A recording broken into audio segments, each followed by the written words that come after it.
शरण जा रहे हैं। अब शरण से आप लोगों ने बोला कि हम आश्रय ले रहे हैं। आश्रय कौन लेता है ये बताओ, आश्रय कौन लेता है? जो किसी समस्या से ग्रसित हो। एक उदाहरण देती हूँ मैं। एक लड़की शाम के समय में सुनसान सड़क से जा रही है। अचानक से कुछ गुंडों ने उसको देखा और वो उसको पकड़ने के लिए उसके पीछे भागी। लड़की अपनी जान बचाने के लिए भागने लगी तो वो बचने के लिए आश्रय ढूंढने लगी, शरण ढूंढने लगी।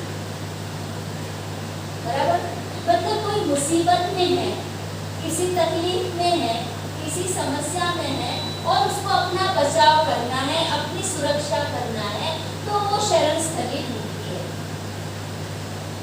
फिर उसको एक घर खुला दिखता है, दरवाजा खुला दिखता है तो वो उसमें चली जाती है और वहां के लोगों को बोलती है, मैं आपकी शरण आई हूँ, कृपया मेरी रक्षा करें, मेरे पीछे गुंडे लगे हैं। उदाहरण समझ में आ रहा है? शरण लेने का मतलब अपनी सुरक्षा के लिए किसी के पास में आश्रय लेना और उस व्यक्ति पर ये भरोसा करना कि वो हमारी सुरक्षा करेगा, वो हमारी मदद करेगा, जो भी परेशानी है उसमें हमें सहयोग करेगा, उसमें से बाहर निकालेगा। समझ में आए? इस तरह से शरण जाते हैं। अब हम बुद्ध की शरण जा रहे हैं। शरण का अर्थ क्लियर हुआ? किस लिए जाते हैं शरण? अपनी सुरक्षा के लिए किसी के पास में हम शरण लेते हैं। अब बुद्ध की शरण जा रहे हैं मतलब क्या, उसको क्लियर करना चाहिए। सिद्धार्थ गौतम प्लस ज्ञान इक्वल टू बुद्ध। ये पिछले बार में पढ़ाया था। सिद्धार्थ गौतम एक सामान्य व्यक्ति, उसने लिया ज्ञान, उसमें एक फैक्टर इंक्लूड हो गया, उसमें आ गया, उस व्यक्ति में ज्ञान आ गया तो वो सामान्य नहीं रहा, वो विशेष हो गया। किस वजह से विशेष हो गया सिद्धार्थ गौतम? ज्ञान की वजह से विशेष हो गया। तो हम बुद्ध की शरण में जा रहे हैं मतलब बुद्ध में जो ज्ञान है उस ज्ञान की शरण जा रहे हैं। अगर बुद्ध के पास ज्ञान नहीं होता तो उसकी शरण में जा सकते थे? अगर जाते तो कुछ फायदा होता? नहीं होता। वैसे ही अगर मैं रास्ते से जा रही हूँ और कोई मुसीबत आई है और कोई शराबी सड़क से जा रहा है और मैं उसको मदद मांगती हूँ तो क्या वो मेरी मदद करेगा? मेरी सुरक्षा करेगा? वो खुद ही लड़खड़ा रहा है। तो शरण किसकी जाते हैं? जो वाकई में मदद कर सकते हैं, सुरक्षा कर सकते हैं, ऐसे स्ट्रॉन्ग, केवल शरीर से नहीं तो मन से, बुद्धि से, क्योंकि आदमी बुद्धि का प्रयोग करता है अपनी सुरक्षा के लिए। किसका प्रयोग करता है? अक्ल, ताकत यहाँ होती है कि यहाँ होती है ना? ये ऐसे बड़े बड़े जो पहलवान होते हैं ना, कभी कभी उनकी यहाँ पे खाली होता है कुछ भी। अभी वो बबीता फोगाट का आया है, बबीता फोगाट की यहाँ पे ताकत है, यहाँ कुछ भी नहीं चल रहा है, रोल किया जा रहा है। अच्छा चलो कोई सा उदाहरण नहीं देती, लेकिन ये सच है ना। बोल दिया। चलो अपने आसपास जो घटनाएं होती है उससे हम उदाहरण उठाते हैं। वैसे इनको मालूम नहीं कि वो कौन। एक पहलवान है, इसमें बहुत ताकत है लेकिन यहाँ पर नहीं है और इसीलिए उसको नहीं समझ में आता है कि क्या सही है और क्या गलत है। तो हम उसकी शरण में जाते हैं जिसकी यहाँ ताकत होती है। और यहाँ कौन सी ताकत है? ज्ञान की ताकत है। तो हम ज्ञानी व्यक्ति से सुरक्षा मांगते हैं, ज्ञानी व्यक्ति की शरण में जाते हैं। तो बुद्ध के पास में ज्ञान है, इसलिए हम बुद्धं शरणं गच्छामि कहते हैं। क्या कहते हैं? फिर से एक बार बच्चा बोलो, बुद्धं शरणं गच्छामि। इसकी प्रैक्टिस करने की, क्योंकि तुम लोग उच्चार बहुत गलत करते हो। बुद्धं नहीं बोलना है, क्या बोलना है? बुद्धं। तो मतलब क्या गलत की रक्षा करना सिखाता है। यस, वो बुद्धि देता है हमको। वो क्या बोलेगा? उल्टे आए हैं तो बोलेगा कि तो उसके पीछे छुप जाओ। क्या बोलेगा? उसके पीछे छुप जाओ। मतलब उसने हमको क्या दिया? बुद्धि दिया, रास्ता बताया सुरक्षा करने का। वो खुद छिपेगा क्या? नहीं, हमारी सुरक्षा करना है तो उनको बताएगा कि तुम उसके पीछे छुप जाओ, तो लोग आएंगे तो तुम बच जाओ, तो उनको दिखाई नहीं दो। इसलिए बुद्धि ने जो सेंटेंस लिखा है बड़ा इम्पोर्टेंट सेंटेंस है। जहाँ हम शरण ले रहे हैं वो हमारा मार्गदर्शन करेगा कि हमें कैसे अपनी रक्षा करनी है। वो क्या मदद करेगा? मार्गदर्शन करेगा कि तुम अपने आप को कैसे बचा सकते हो। जैसे वो लड़की किसी के घर में गई, शरण लिया, उसने बोला कि तुमने मेरे पीछे पड़े हैं तो कृपया मेरी मदद करो, मेरी सुरक्षा करो। तो वो कैसे सुरक्षा करता है? उसको बोलता है तुम ना जाकर उस रूम में छिप जाओ। क्या किया उसने? मार्गदर्शन किया। अब लड़की को खुद जाना पड़ेगा। अगर लड़की नहीं जाएगी वहां पर छिपने के लिए तो बचेगी क्या? नहीं। तो उसने खुद की सुरक्षा खुद करनी है।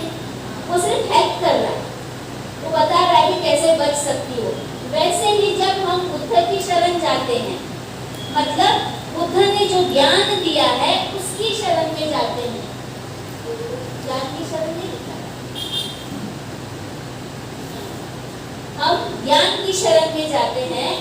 तो वो जो ज्ञान है वो हमारा मार्गदर्शन करता है कि हम कैसे अपने आप को सुरक्षित रख सकते हैं, कैसे हम अपना बचाव कर सकते हैं, कैसे हम अपना जीवन अच्छा सुखमय बिता सकते हैं।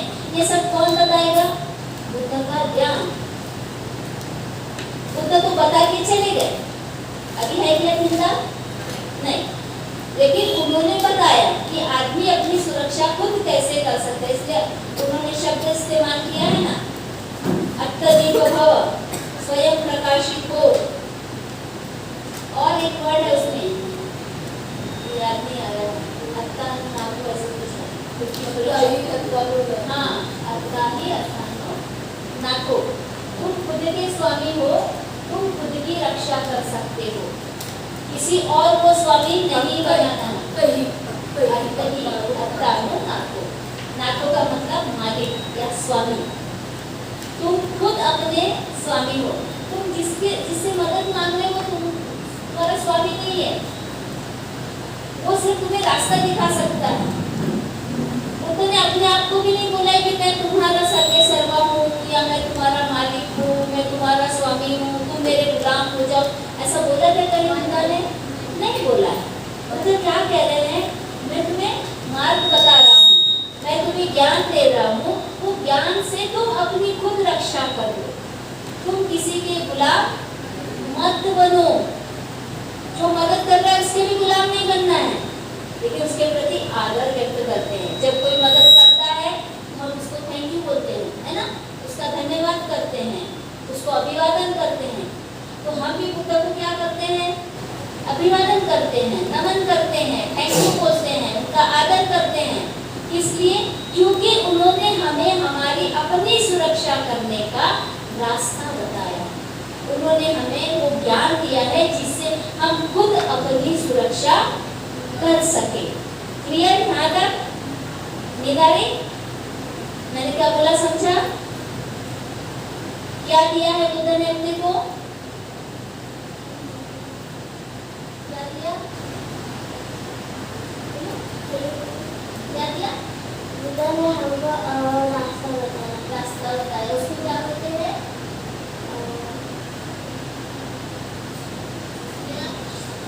ज्ञान, ज्ञान दिया है। और उस ज्ञान से हम क्या करेंगे? क्या करेंगे? उस ज्ञान से दूसरों की मदद करेंगे। पहले खुद की मदद नहीं करेंगे, एकदम से दूसरों की करेंगे। पहले खुद की करेंगे और फिर दूसरों को है ना? पहले खुद की रक्षा करेंगे, तब दूसरों की करेंगे। हम खुद ही असुरक्षित है तो दूसरों की सुरक्षा कैसे करेंगे? पहले खुद को सुरक्षित होना पड़ेगा। मैं लिख रही हूँ, अब तो ये करूँगा। हाँ, तो बहुत अच्छा सेंटेंस आया है। अत्तहि अत्तनो नाको।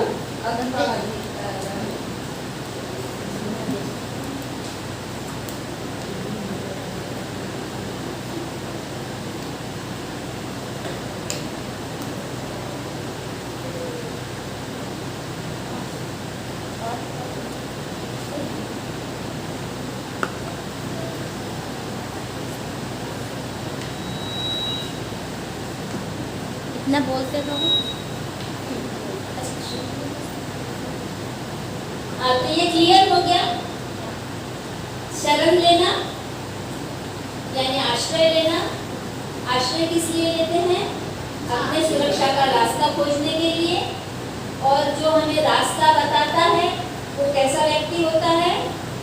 ज्ञानी होता है, बुद्धिमान होता है। अगर वो बुद्धिमान नहीं है तो हमारी सुरक्षा का रास्ता हमें नहीं बता पाएगा। और फिर वो जो रास्ता बताता है उसको हम स्वीकार करते हैं, वैसा करते हैं जैसा बताया गया है, तब हमारी सुरक्षा होती है। यदि हम खुद कुछ नहीं करेंगे तो कोई कितना भी बताते रहे, हमारी सुरक्षा नहीं हो सकती है। ये इतना लॉजिकल है, इतना साइंटिफिक है, इतना प्रैक्टिकल है, इसके लिए किसी भी चमत्कार की जरूरत नहीं है। यदि तुम चमत्कार पर भरोसा करोगे कि कोई आएगा और मुझे बचाएगा, तो तुम नहीं बच पाओगे। बहुत सारी जगहों पर लोग ऐसे ही बोलते हैं, ईश्वर के आगे, परमात्मा के आगे, मंदिरों में इधर उधर हाथ जोड़ के विनती करते रहते हैं कि मुझे बचाओ, मेरी रक्षा करो, मेरी सुरक्षा करो। होती है क्या उनकी सुरक्षा? नहीं, क्योंकि वो खुद कुछ नहीं करते, अपने लिए तो कुछ नहीं होता। तो यहाँ पे बुद्ध ने ये जो सेंटेंस दिया है, अत्ताहि अत्तनो नाथो अत्ताहि अत्तनो गति, यानी मनुष्य स्वयं ही अपना स्वामी है, स्वयं ही वह अपनी गति को पाता है। गति को, हाँ, गति को पाता है। गति यानी मूव करता है, आगे बढ़ता है। गति भी दो प्रकार की होती है, एक सुगति होती है और एक दुर्गति होती है ना? सुगति यानी अच्छी गति होती है, दुर्गति यानी बुरी गति होती है। हम अक्सर सबको बोलते हैं ना, कोई मर जाता है तो बोलते हैं उसको सुगति प्राप्त हो। हमको मरने की बात वाली सुगति नहीं मालूम, जीते जी हमारी सुगति होनी है। जीते जी हमारी जो गति है, जो हमारी मूवमेंट है, जो हमारा विकास है, वो सही तरीके से होना चाहिए।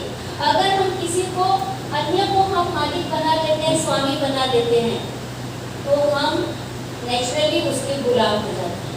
मरने के बाद में दूसरा गति देता है, वो ले जाता है जिसको, क्या ले जाता है? ये समझो।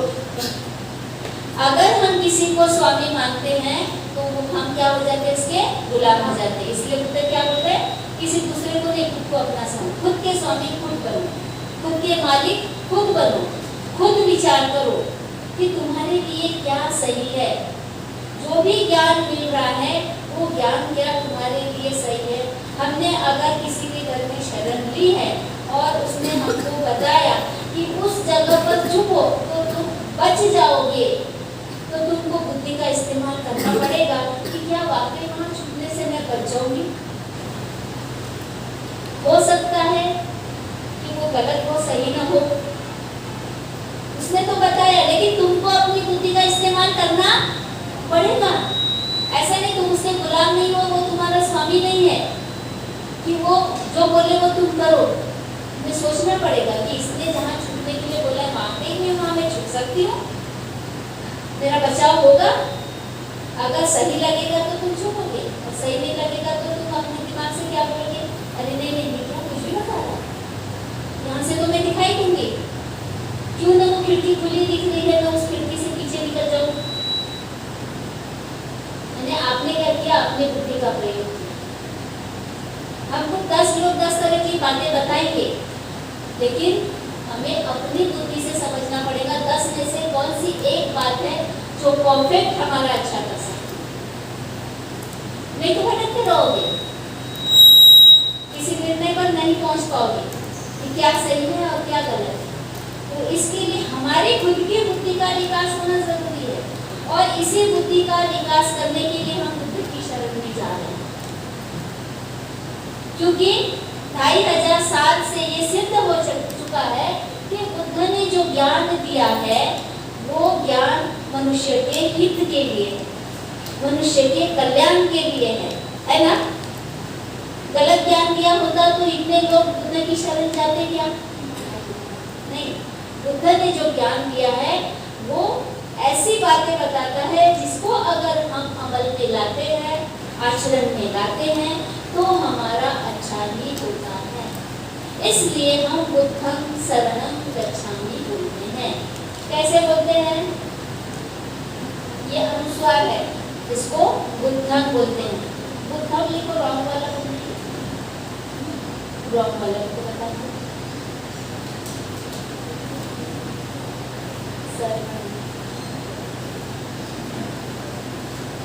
अक्सर हम लोग क्या बोलते हैं? बुद्धं, जो गलत है, उच्चारण हमारा गलत है, वो संस्कृत में है। देखो बंते जी ने लिखा, उस पर क्रॉस मार्क किया। बुद्धं शरणम, ये भी गलत है, ये भी गलत है। सही क्या है? बुद्धं, झनकार आनी चाहिए, अंग की झनकार। बुद्धं, बुद्धं शरणं, ये देखो इस झनकार आती है, इसमें नहीं आती झनकार। इस तरह से बोलना चाहिए। जब बंदे जी नमामिकरण करने लगाते थे ऐसे बुद्धं बोलते हैं, और तुम लोग कैसे करते हो? बुद्धं यहाँ पर बोलते हो, बाद में हाथ ऊपर ले जाते, वैसे नहीं, बुद्धं ऐसा आना चाहिए। तो ये उच्चार बराबर बोलेंगे। अभी मैं बोलती हूँ, मेरे पीछे बोलो। बुद्धं शरणं गच्छामि, बुद्धं शरणं गच्छामि। देखिए बोलो, यहाँ पे क्या लिखा? बुद्धं शरणं गच्छामि,